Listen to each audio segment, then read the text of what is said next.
Siamo a Ioppolo Giancazio con il sindaco Domenico Migliara, il neosindaco che anche lui quest'anno, come tradizione delle sindacature precedenti, ha voluto far partire con forza l'estate ioppolese 2023. Avete scelto uno slogan, Sicilia Bella. Ecco, sono tanti gli appuntamenti previsti, parliamone, sindaco. Salve a tutti, quest'anno come ogni anno abbiamo voluto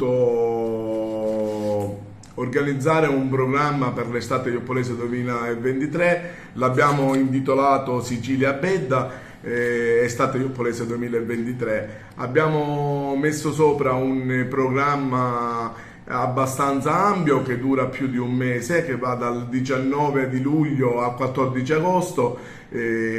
Abbiamo voluto cercare di rappresentare un po' tutte le età, dai più giovani ai meno giovani. Abbiamo serate di DJ in piazza, di discoteca, ci sono una serie di giornate per quanto riguarda dedicate al teatro, abbiamo una serata di un cabarettista abbastanza noto, Alessandro Gandolfo, e poi siamo arrivati alla terza edizione del Il rosso si indossa e non si versa, per quanto riguarda la violenza sulle donne. Quest'anno siamo alla prima edizione della festa della giornata dell'emigrante che abbiamo voluto fortemente, organizzato dall'associazione ioppolese Bendameni, e come ogni anno il fiore all'occhiello è la sagra del melone giallo. Quest'anno la sagra del melone giallo verrà fatta in 2 giorni,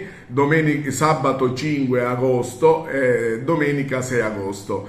La giornata di sabato è la giornata più ricca per quanto riguarda la sagra, dove abbiamo pensato a una sagra sulla stessa falsariga dell'anno scorso per addobbare una serie di cortili nelle varie vie cittadine.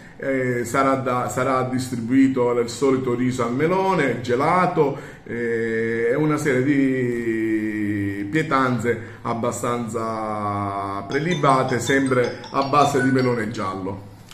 Un impegno che l'amministrazione sua ha voluto continuare. E quanto è importante anche ai fini turistici, diciamo, la sagra del melone giallo per Ioppolo? È molto importante sia dal punto di vista turistico sia da un punto di vista economico, perché vogliamo cercare di dare la possibilità ai pochi produttori che sono rimasti a Ioppolo di cercare di dare più pubblicità possibile al melone giallo ioppolese. Quindi diamo appuntamento a sabato 5 e domenica 6 agosto per la tradizionale sagra del melone giallo? Sì, il 5 agosto, come avevo detto poco fa, sarà la giornata clou della sagra, e la giornata del 6 ci sarà la distribuzione del riso e del gelato al melone.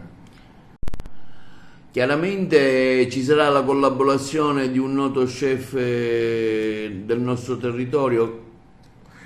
Sì, praticamente la sagra sarà organizzata dall'OS ACLI Agrigento, dove è il nostro partner nell'organizzazione dell'evento. Ci sarà uno chef noto della provincia di Agrigento, che è lo chef Lombardo, che ci delizierà delle loro prelibatezze, sempre a base di melone giallo.